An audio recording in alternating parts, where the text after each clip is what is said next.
말도 많고 탈도 많았던 도쿄 올림픽이 개최가 되었습니다. 원래 하계 올림픽은 짝수에, 그래서 작년에 열릴 계획이었는데 코로나19로 인하여서 1년을 연기하였습니다. 1년 정도 연기하면은 코로나19가 잠잠해질 줄 알았는데 실상 그렇지 못하다 보니까 참 말도 많았는데, 또 그렇다고 무작정 연기할 수만 없어서 국민들의 반대에도 불구하고 일본 정부는 과감하게 올림픽을 개최하였습니다. 그래서 이렇게 올림픽을 시작하고 나니 또 다른 문제가 생기게 됩니다. 그것은 폭염으로 운동선수들이 너무나 힘들어한다는 것입니다. 야외에서 경기하는 사람들은 너무나 날씨가 더워서 기권하는 일들이 속출하게 되니까 사실 힘든 올림픽이 되었습니다. 또 한편으로 태풍이 온다고 해가지고 대회 일정을 변경하다 보니까 선수들이 컨디션 조절에 힘이 들어서 어려운 힘겨운 올림픽이 지금 진행되고 있습니다. 어쨌든 이러한 올림픽이 진행되다 보니 또 우리는 운동하는 선수들을 보면서 또 기쁨을 얻게 됩니다. 특별히 우리나라 국민들에게 기쁨을 준 그런 종목이 있습니다. 여러분들도 다 아시겠지만 양궁 종목입니다. 양궁 종목은 올림픽에 메달이 총 5개가 걸려 있는데 그 중에 우리나라 선수들이 4개나 금메달을 획득하게 된 것입니다. 그러다 보니까 온 세계가 우리 대한민국의 양궁에 관하여서 관심을 갖게 됩니다. 어떤 분들은 우리 대한민국 사람들은 태어날 때부터 활을 잘 쏘는 DNA를 가지고 태어났다, 이렇게 이야기하는 분도 있지만 조금 이것은 너무 그냥 쉽게 예단하는 것이다, 이렇게 생각이 드는데, 다른 여러 외신들이 나름대로 우리나라가 양궁을 잘하는 그 이유들을 분석을 해냈습니다. 그들이 분석한 것을 한마디로 요약해 보면 우리나라 양궁은 공정한 선발과 과학적인 훈련 그리고 지속적인 후원이 있기 때문이다, 이렇게 그들이 평가하고 있다라는 것입니다. 먼저 우리나라 양궁 대표 선수들을 선발할 때 그들의 선발은 공정하다라는 거예요. 어찌 보면은 보통의 종목들은 현 국가대표에 대한 프리미엄이 주어집니다. 그래서 현재 국가대표가 예선전에서 탈락하는 것을 방지하기 위하여서 대부분 1차 예선은 그냥 합격시켜 줍니다. 그리고 최종 예선전에만 현재 국가대표들이 나가서 이제 새롭게 경쟁을 하게 되는데, 양궁협회는 그렇게 하지 않는다라는 것입니다. 1년마다 국가대표를 선발할 때 현 국가대표의 프리미엄이 전혀 없이 똑같이 예선전에 다 참여해야 된다는 것입니다. 그래서 공정하게 경쟁해서 국가대표가 된 사람들을 훈련시켜서 국가대표로 보낸다는 것입니다. 사실 작년에 2020년도에 올림픽이 열릴 것도 알고 올림픽 파견할 국가대표를 양궁협회에서 선발했습니다. 그러니까 이때 뽑힌 선수들은 국가대표이면서도 하계올림픽에 참가해서 금메달을 딸 수 있는 기회가 있었던 것입니다. 그런데 이 올림픽이 연기가 되니까 이 선수들은 얼마나 힘들었겠습니까?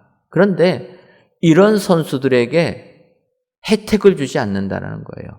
이제 1년 지났고 올림픽은 참가 못하지만 2021년도는 새롭게 국가대표가 뽑혀야 된다는 거예요.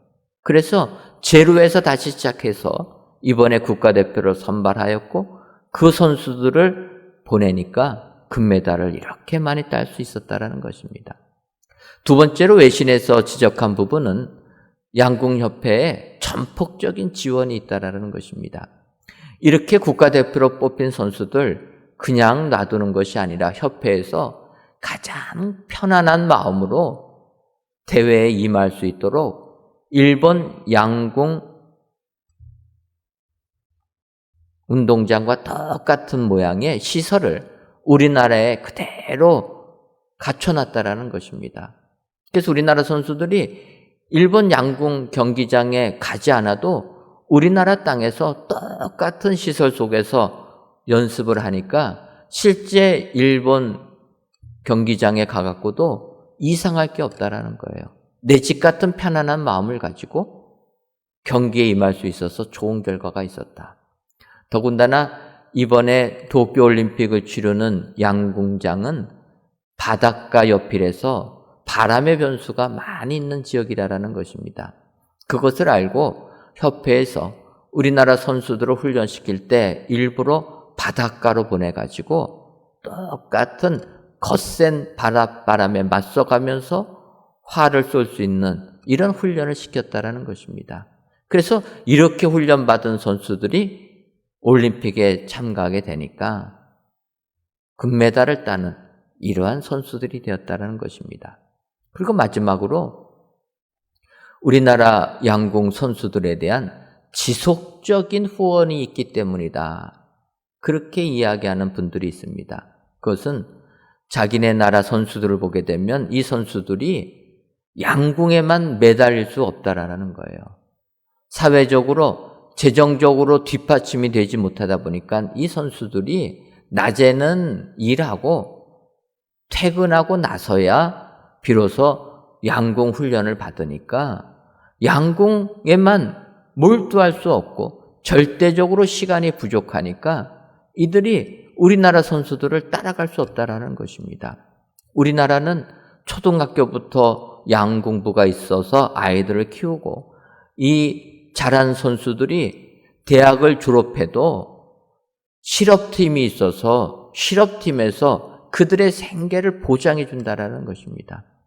이렇게 생계가 보장되니까 이들이 아무런 걱정, 염려 없이 양궁에만 매진할 수 있고 훈련에 몰두할 수 있으니까 이런 좋은 결과를 얻게 되었다.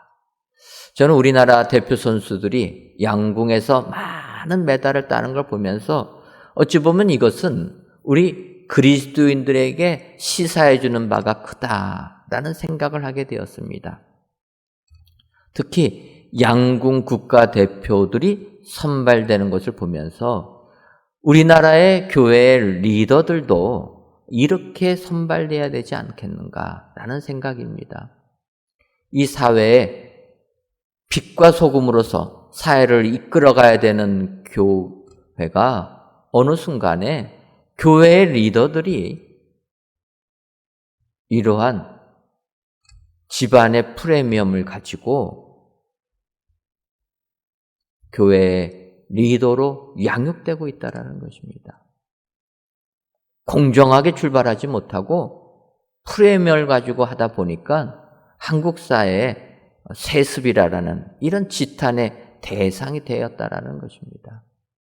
어찌 보면 교회도 이런 부분에서 공정하게 교회 리더들이 탄생되어지고 배출돼야 된다라는 생각입니다.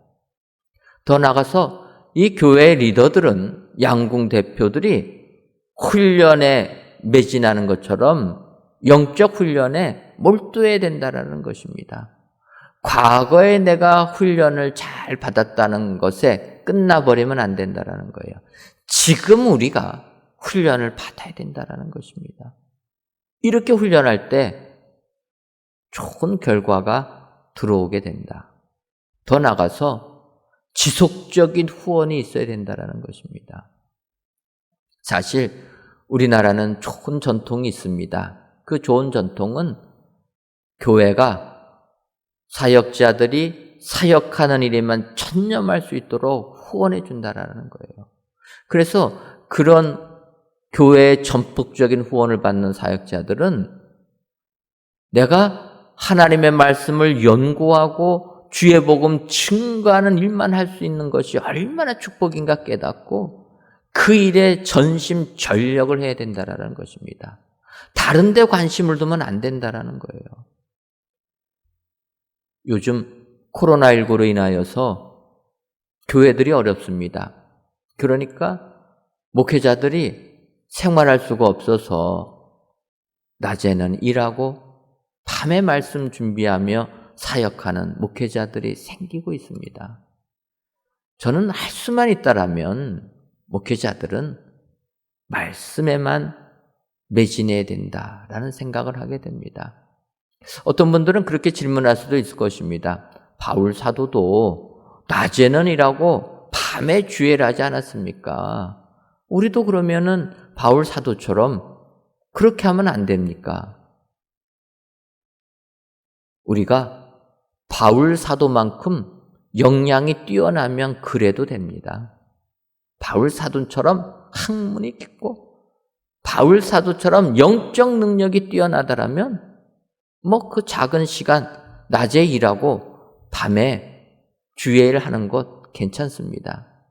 하지만 우리의 능력은 바울 사도를 따라가지 못합니다.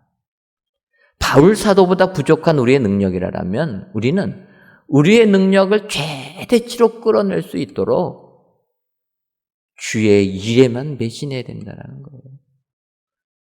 그래서 교회가 이렇게 후원해 줄 때 감사하면서 깨어 있으며 주의 일에만 매진할 때 축복이 된다는 것입니다. 여러분, 오늘 본문을 보게 되면 바울 사도가 그의 영적인 아들 디모데에게 이렇게 권면해 주는 겁니다. 특별히 오늘 디모데후서 4장 8절 상반절을 보면 이제후로는 나를 위하여 의의 면류관이 예비되어 있으므로 이렇게 고백합니다. 바울 사도가 예수님 믿고 나서 주의 일 감당할 때 이렇게 주를 위하여 충성하니 주님께서 나에게 의의 면류관을 주실 것이다 확신하면서 믿음의 아들 디모데에게도 이렇게 살아라. 그것은 어찌 보면은 2000년이 지난 우리에게도 똑같이 바울 사도의 권면인 줄 믿습니다. 바울 사도는 얘기합니다. 세상의 면류관이 아니라 의의 면류관이다. 우리가 예수님을 믿음으로 의인이 되었기 때문에 의인들이 받는 면류관, 우리 주님이 예비해 주셔서 그것을 주시려고 하기 때문에 그것을 받기 위하여 노력해야 된다는 것입니다. 오늘 이 시간 바울 사도가 디모데에게 권면한 이 권면의 말씀, 의의 면류관을 받으려면 예비되어 있는 이 면류관을 받으려면 어떠한 삶을 살아야 되는가? 이 시간 말씀을 통해서 살펴보시고 이런 삶을 사셔서 의의 면류관을 받아 누리시는 우리 축복의 성도님들이 다 되시기를 주님의 이름으로 축원합니다. 그렇다면 의의 면류관이 예비되어 있는 사람은 어떠한 사람입니까? 첫째로 직무를 다하는 사람입니다. 오늘 보면 베드로후서 4장 5절을 보면 그러나 너는 모든 일에 신중하여 고난을 받으며 전도자 일을 하며 내 직무를 다하라. 너에게 주어진 직무를 다하라. 얘기하면서 이 직무를 어떤 식으로 해야 되느냐? 모든 일에 신중해야 된다. 여러분, 이 신중이란 단어를 예전 우리 개역 성경에서는 근신하며 이렇게 이야기합니다. 근데 이것은 원래의 헬라어에서는 네포라고 얘기하는데 이 의미는 술 취하지 않다라는 거예요. 우리 그리스도인들은 술을 마시지 않기 때문에 술 취한 것이 뭔지를 모릅니다. 하지만 세상 사람들을 보게 되면 술 취한 사람들이 하는 행동, 이런 행동하는 것이 신중하지 못한다라는 거예요. 여러분, 술 취한 사람들이 어떻게 행동합니까? 술 취한 사람들은 자기가 말하고 무슨 말을 했는지 모르고 자기가 행동하고 무슨 행동을 했는지 모르는 것이 술 취한 사람들의 특징이라는 거예요. 술 깨고 나서 당신이 어제 이렇게 했습니다 하면은 안 했다라고 하는 거예요. 여러분, 우리가 믿음 생활할 때 이렇게 술 취하지 않는 모습이 돼야 된다는 거예요. 내가 말을 하면 무슨 말을 하는지 알아야 된다는 겁니다. 내가 행동을 하면 이 행동이 어떠한 여파가 있는지 알아야 된다는 거예요. 그래서 조심하면서 말을 하고 행동하는 사람, 이런 사람이 되어야 된다는 것입니다. 더 나아가서 고난은 받을 줄 알아야 된다. 사실 고난받는 것은 싫습니다. 피할 수만 있으면 피하고 싶은 게 고난인데, 우리 예수님께서 우리들을 구원하기 위하여 십자가의 고난을 마다하지 아니하시고 그 고난을 받으셨기 때문에 우리도 주님을 위하여서는 고난을 받아야 된다는 것입니다. 더 나아가서 전도일을 해야 된다. 전도자의 일이 무엇입니까? 때를 얻든지 못 얻든지 복음 전하는 겁니다. 그래서 우리는 우리의 삶 속에서 복음을 전하는 전도자의 일로서 삶을 살아야 된다는 거예요. 예수 믿기 전과 예수 믿은 후가 변화가 돼야 된다는 것입니다. 그러면서 너의 직무를 다하라. 여러분, 여기서의 직무라는 단어는 디아코니아라 이렇게 이야기합니다. 이것을 번역하면 봉사다 하는데, 이 원어의 뜻은 식사에 시중을 두는 것이라고 이렇게 표현합니다. 여러분, 우리가 식당을 가게 되면은 웨이터들이 있습니다. 웨이터들은 단어 그대로 기다리는 사람입니다. 무엇을 기다립니까? 식사하는 사람들이 그들이 필요한 것이 무엇인가 말할 때까지 옆에서 기다리고 있다가 그들이 말할 때마다 그것을 갖다 주는 역할하는 사람들, 이런 사람들이 웨이터들입니다. 그런데 이 웨이터 중에서도 특별히 아주 고급 식당을 가게 되면 그 고급 식당은 이렇게 웨이터들이 서브하는 모습이 다르다라는 거예요. 값싼 식당을 가게 되면은 불러도 오지도 않습니다. 하지만 고급 식당을 가게 되면 식사하시는 사람들이 부르기도 전에 그들의 눈빛만 봐도 이 손님이 무엇을 원하는 줄 알아가지고 갖다 준다라는 거예요. 이 정도로 기다리면서 봉사하는 사람, 이런 사람이 돼야 된다. 우리가 예수님을 위하여 맡겨주신 직무를 감당하려면 예수님의 눈빛만 봐도 주님이 원하시는 것이 무엇인지를 알고 그대로 행하는 사람이 돼야 된다는 거예요. 주님이 말씀하실 때까지 기다리는 것은 늦는다라는 것입니다. 항상 영적으로 깨어 있어서 주의 말씀이 무엇인지 눈빛만 봐도 알아서 봉사해야 된다.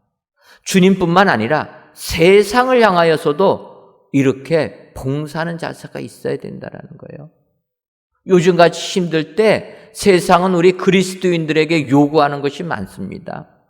그들의 눈빛만 봐도 그들을 위하여 봉사해 줄 아는 사람, 이런 사람들이 의의 면류관이 예비되어 있는 사람이라 라고 바울 사도가 말하고 있다는 것입니다.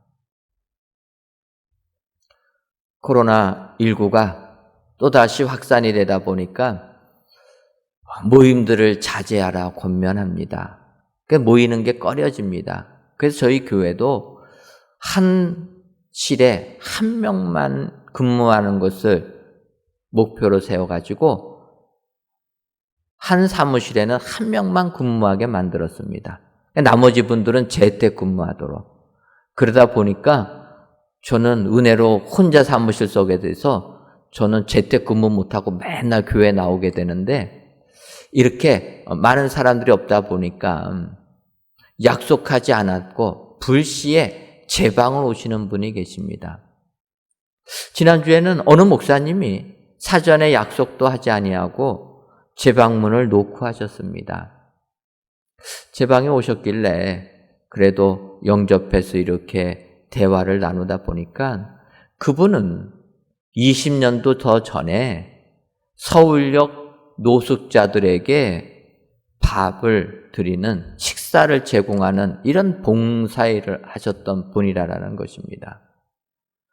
그래서 서울역 그 철도끼 허름한 한 편 얻어가지고 하루에 몇백 명씩 이렇게 식사를 대접하다 보니까 교회 주변에 많은 도움받고 후원받고 일을 하는데도 사실은 이 건물에는 관심을 두지 않았다라는 것입니다.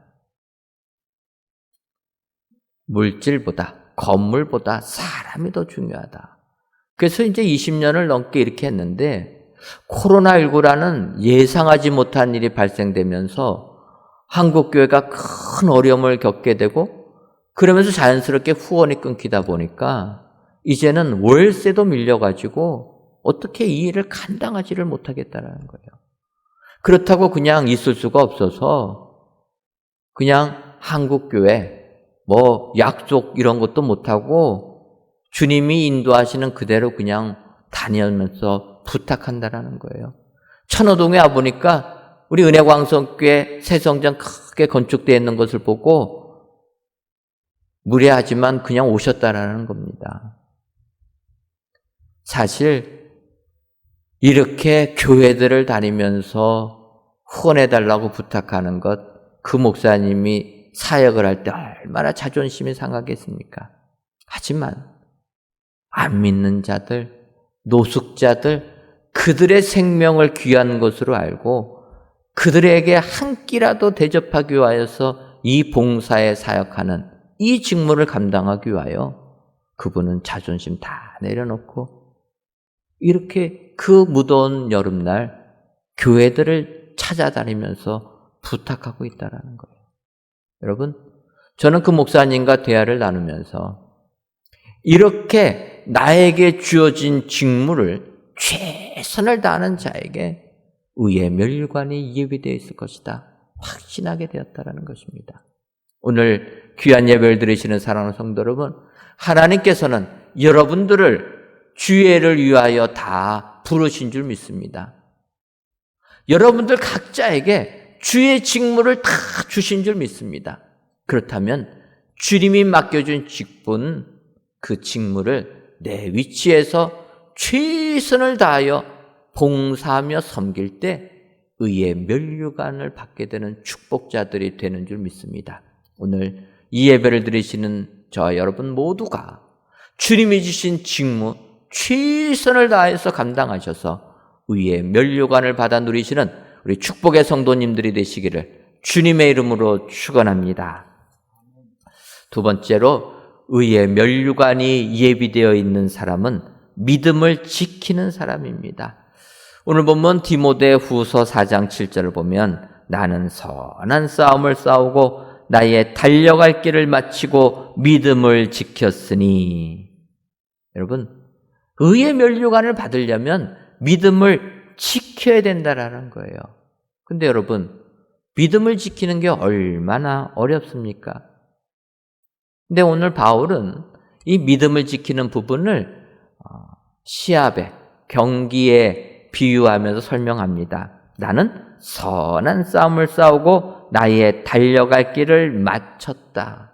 여러분, 우리가 지금도 스포츠 경기를 보면서 그 경기를 끝맺음하는 게 얼마나 중요한 것인가 깨닫게 됩니다. 처음에 아무리 선두를 달려도 마지막 순간에 체력이 빠져서 끝맺음을 하지 못하면 경기 결과가 뒤집어진다는 거예요. 시작이 아무리 좋아도 마무리를 제대로 짓지 못하면 좋은 결과를 얻지 못한다는 것입니다. 이것은 우리의 신앙의 여정도 마찬가지라는 것입니다. 그래서 우리가 믿음 생활할 때 이제 예수님의 자녀로 신앙생활을 시작했으면은 시작부터는 끝까지 나의 달려갈 길을 마치는 신앙인들이 되어야 될 줄 믿습니다. 나의 달려갈 길을 마치는 신앙의 여정의 마침표를 찍는 것이 바로 믿음을 지켰다라고 고백할 수 있다는 거예요. 그래서 우리는 주님이 부르시는 그날까지 이 신앙의 경주를 계속 경주해야 될 줄 믿습니다. 끝까지 믿음을 지키기 위하여 달려가야 된다는 거예요. 그런데 여러분, 요즘 우리 그리스도인들이 믿음 생활하기가 얼마나 어렵습니까? 특별히 코로나19 시대에는 우리 개신교가 아주 비난의 대상이 되었습니다. 어디 가서 교회 다닌다고 말하기 어려울 정도로 사회가 우리 교회들을 비난하고 있다는 거예요. 근데 여러분,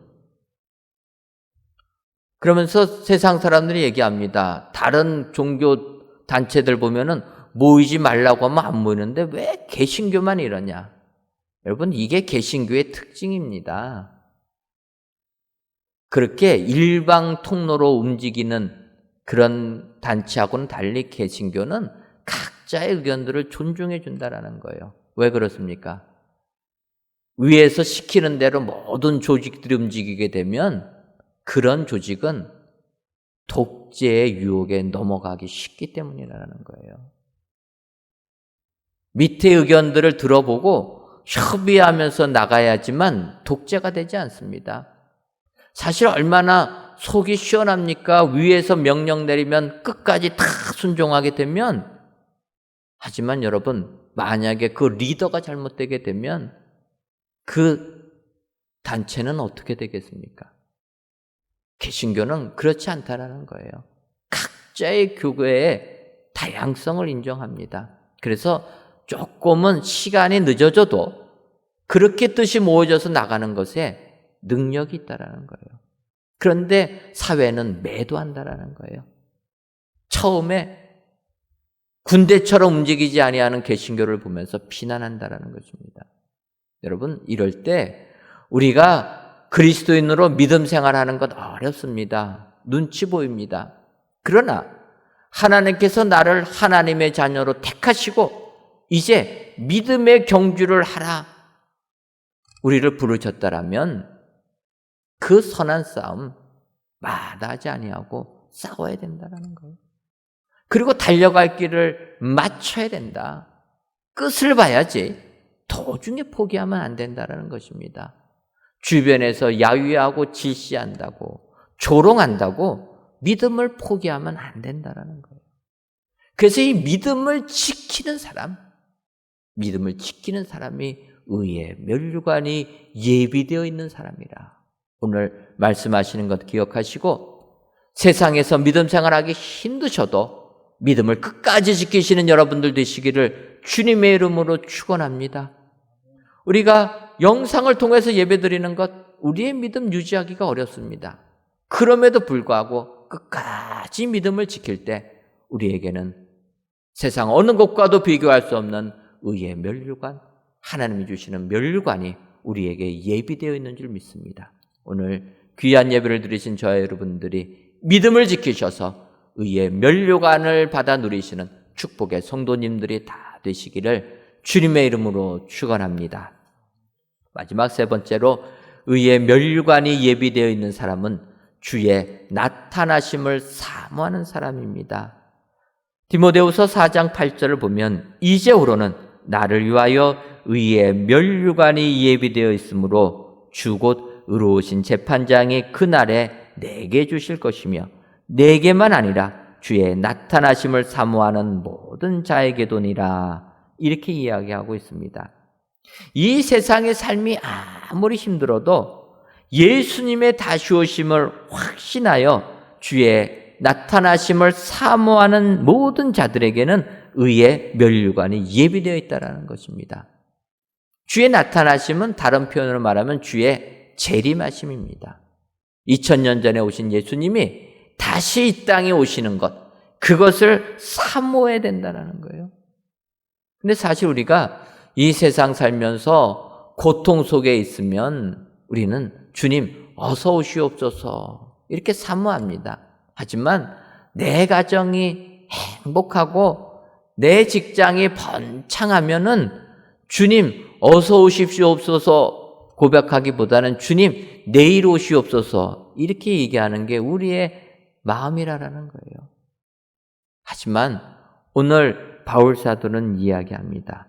주의 나타나심을, 주의 재림하심을 사모하는 사람이 의의 면류관이 예비되어 있다는 거예요. 그래서 우리가 이 세상을 살면서 하나님의 은혜로 내 가정이 행복한 가정, 즐거움과 기쁨이 넘치는 가정이 될 때도 주님 어서 오시옵소서. 주님은 부르시면 할렐루야 천국을 가겠습니다. 이런 마음이 있어야 된다는 거예요. 내 사업이 번창해서 잘 될 때에도 주님, 이 시간 나를 부르시면 아멘 하고 천국 가겠습니다. 이렇게 주의 나타나심을 사모하는 자들에게는 면류관이 있다라는 것입니다. 그런데 우리 인간들은 잘 그러지 못하는 것입니다. 예를 들면 소돔과 고모라 성이 있습니다.